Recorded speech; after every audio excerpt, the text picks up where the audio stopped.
Hi, Alex Johnson, audio lead on hyperlightbreaker, continuing to break down some of these sounds that I made for the project. These are, again, like my favorite sounds that I did. I really enjoyed making them, and like honestly, they were more fun to make than most things that I've done. I just really enjoyed it. I like some of the techniques that I came up with, and others that not that I came up with, but like put together. I don't want to take too much credit, but this combination of techniques works together really well to generate this kind of content, and I'm happy with how it all came together, and I wanna share the love, right?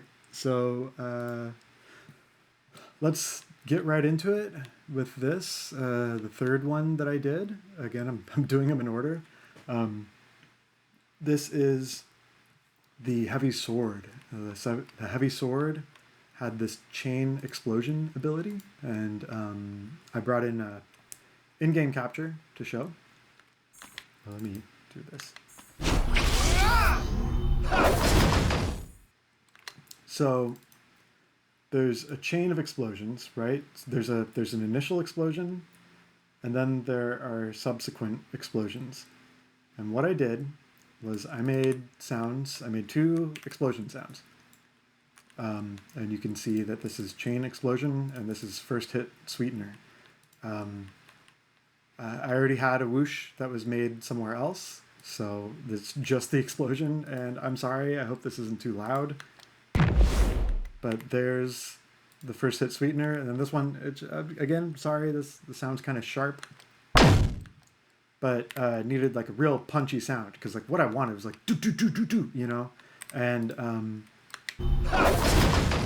right, I got it, so I was very happy.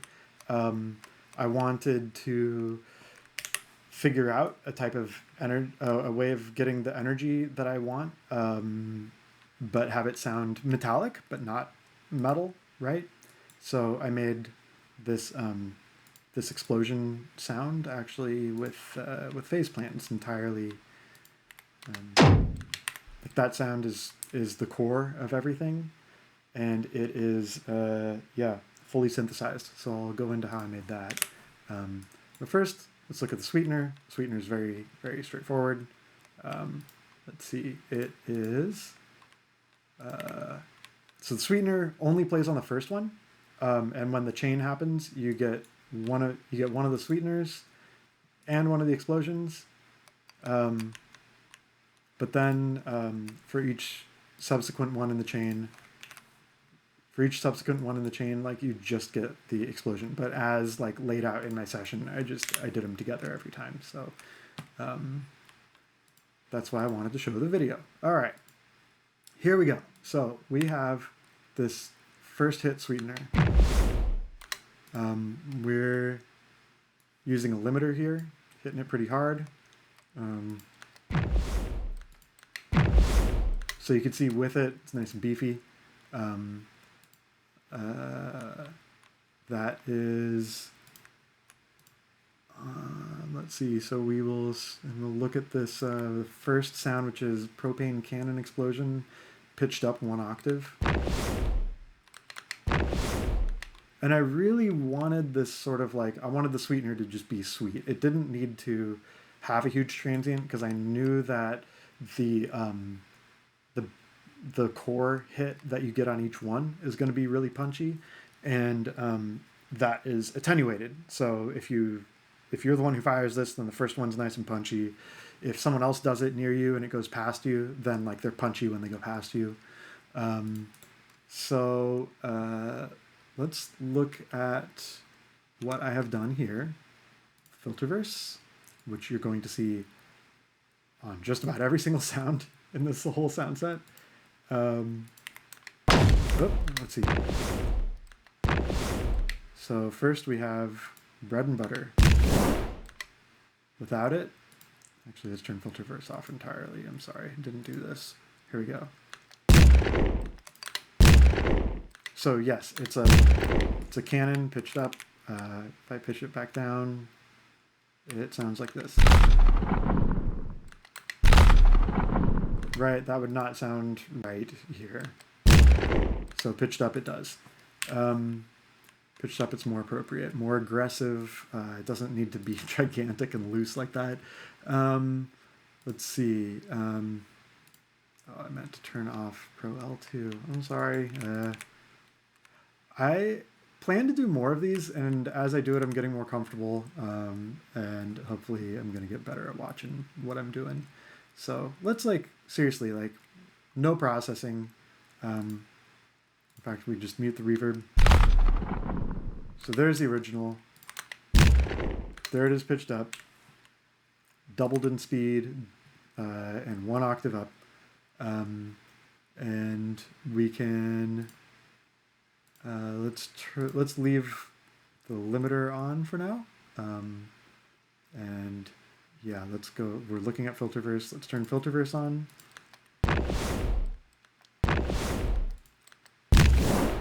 So this really kind of like makes it like a mid thing, like at the beginning, just like it's mid crunches, right? Like, you know, and then like the big full whoosh at the end. There's a bit of bass at the end too, if you're listening on beefy speakers or headphones. You know, there's a bit of a heavy whoosh at the end. Let's look at what I'm doing with the reverb. So let's turn the reverb off.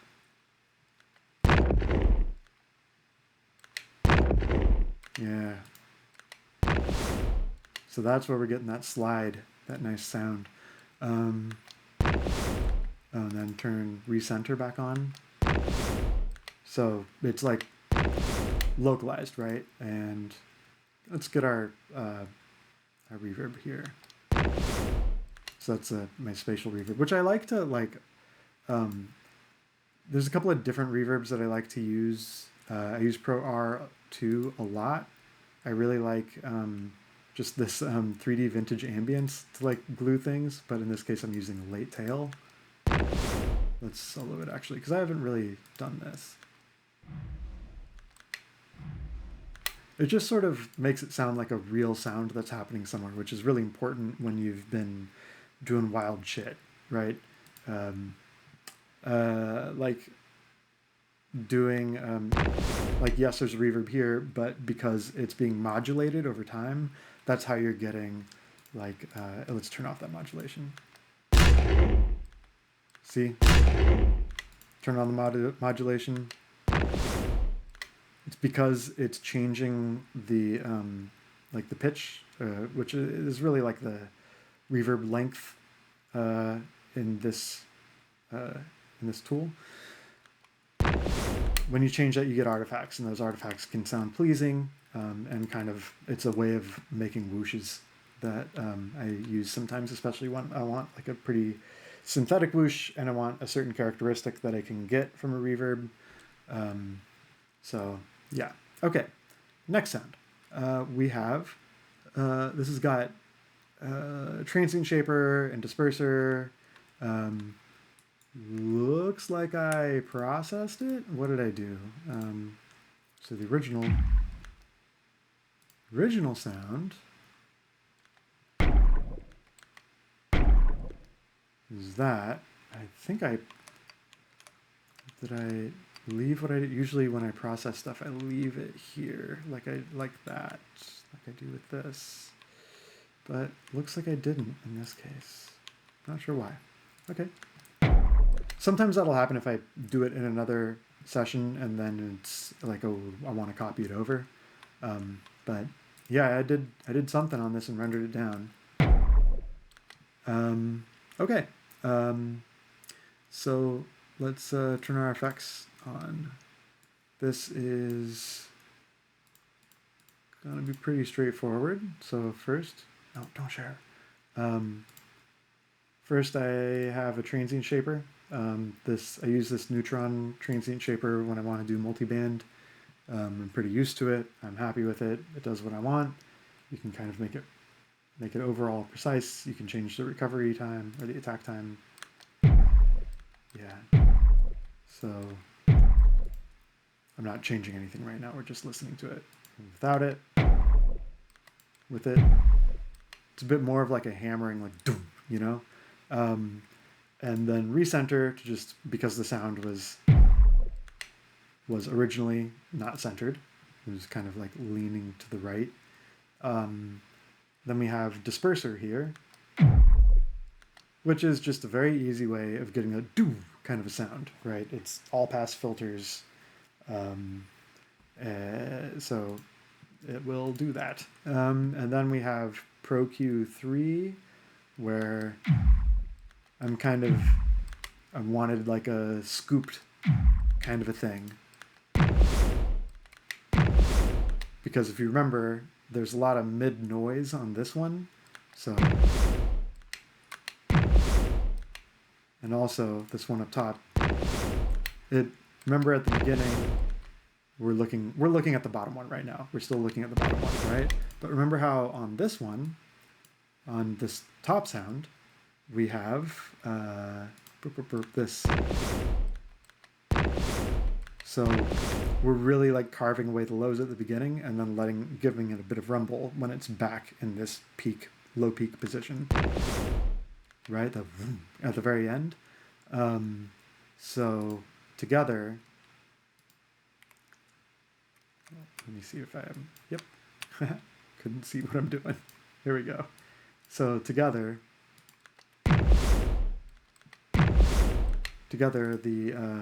this one is low at the beginning, and this one has a bit more lows at the end, although this admittedly does have lows at the end too. Okay, so that is the sweetener. Now we're gonna look at this one. This is the hit. So kapow, right?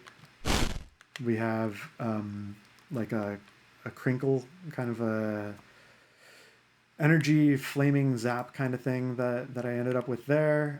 We have this synthesized impact, which is, I may have just taken part of it.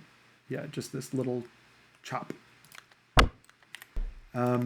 Just because I was trying to get that like real snap. These two are really, like, that's the hit. And actually I think that I might have designed this and then been like, man, that is way too dry. It needs something else. It needs like that, so that it gives it a little bit of like flaming energy kind of sound, and not just a really dry like Tron hit or something. Okay, so we're going to look at this tight explosion first, which is down here. Looks like this is where I did it. I think, yeah, I did it at different octaves. Let's see, I made different versions. Are we still soloing something? What's going on? Oh, it's off. Oh, why are we not hearing it? Okay. I don't know why I'm not hearing it. Let's clear solos. Oh, they're muted. Oh my god. Okay. Cool. Ha. So this might be a duplicate of this one. Oh yeah, and I wrote down the note I was using, C0. So I was trying it at different notes. That's what was happening. So I can actually go back up here and we can watch it in action. Maybe make this a bit smaller. Okay. And then here. Okay. So I have a bit of randomization. Someone can correct me, but I really wish that this would provide just a little bit of randomization to each of these. I wish, this is my one gripe with Faceplant, which is my absolute favorite synth for design. I wish that there was an easy way to randomize knobs, because when you do this, they're kind of all going together, right? For a while, I thought that if I made it independent, it would resolve a different independent output for each one, but this is just independent for each note that you play. Okay, so so every time you play a note, this will hit a different value, but that same value the value that it sets is sent to all the knobs that it's mapped to. I just wish that all the knobs got something different. Okay, so we have some curves. We can look at what they're mapped to. And we can also look at the content of the sound. We are playing back this one, which is this is the correct note. So let's listen to. This is the core of the sound. Remember at the beginning of this video, I said that I wanted a metallic sound for this energy thing. Like I wanted it to be synthetic but metallic. So I'm doing, it's this wavetable, which is triangle and saw. I'm doing a pretty sharp shift. So from 5 kilohertz back down to whatever the note is.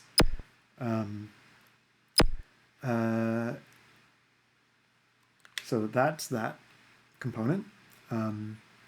We can turn these on too to see what this sounds like. So yeah, let's do these in order. I can tell the disperser is doing a lot because it gives you some tonality. I can tell the convolver is doing a lot because it's this, what is it? Digital guitar chamber. It's an artificial recording space. And I tightened it, I shortened it. So there's a convolution reverb. So yeah, that little bit of reverb, and I've got distortion after the reverb.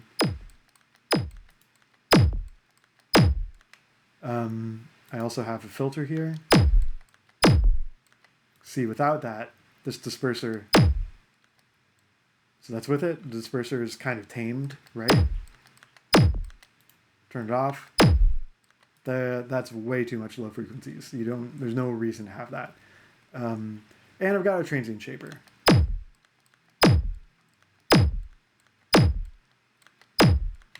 Okay. And I've got pretty strong settings on the transient shaper in terms of like the sustain and pump, so that this gives it a pretty varied shape. That's really, I think, where a lot of the variance is coming from.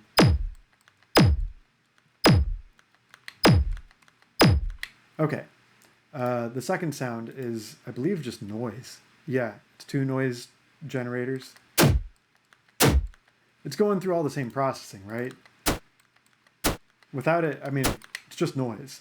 But the key thing here is transient shaper first. Give it a bit more pow, and then disperser.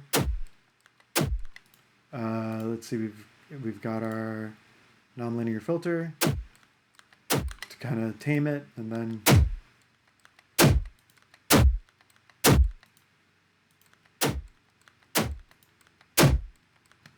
really the convolver and distortion work pretty well together to make this sound. Okay, so that's how I made the core of the explosion. It's pretty simple synthesis. I mean, it's not too many layers. And it gave me this nice clean sound, which then I dirtied up with dirty tape. So let's see what I did here. Without it, yeah. I think I might even be slamming Pro L2. Oh, just a little, yeah. So if I turn these off, now we're a lot closer to what we had originally down here. Oops. Scrolled on the bar on the bottom. Here we go. Oops. Here we go. And back here. I'll turn the reverb off. Right. So we get our spatial reverb. And turn on dirty tape. Turn on Pro L2. Just to beef it up a little. Great. Then we have this magic whoosh. It's originally a burst. Let's listen to it. Oh, pitch up. So here's this original sound. Let's turn off all the processing. Yeah, pretty different. I'll leave these off. Okay, let's look at what was done with the processing here. So first, bit crushing. We actually used this a lot more early on, and we used it for a lot of the UI stuff. And so it's a way, if you use these ADC quality and DAC quality knobs, you can get really interesting.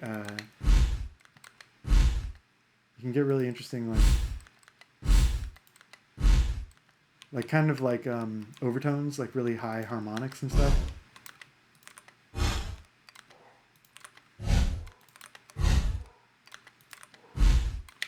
Okay, recenter. I love recenter. Pull it into the middle. Wave shaper. Some pretty aggressive wave shaping distortion. And just Pro Q3 to sort of like to tame it, right? To give it a little bit of a spot for the other sound to poke through. So it's with reverb and limiting, and with those, I also did the thing where I don't necessarily have these lined up exactly the same all the time. So sometimes you get like a nice little pop.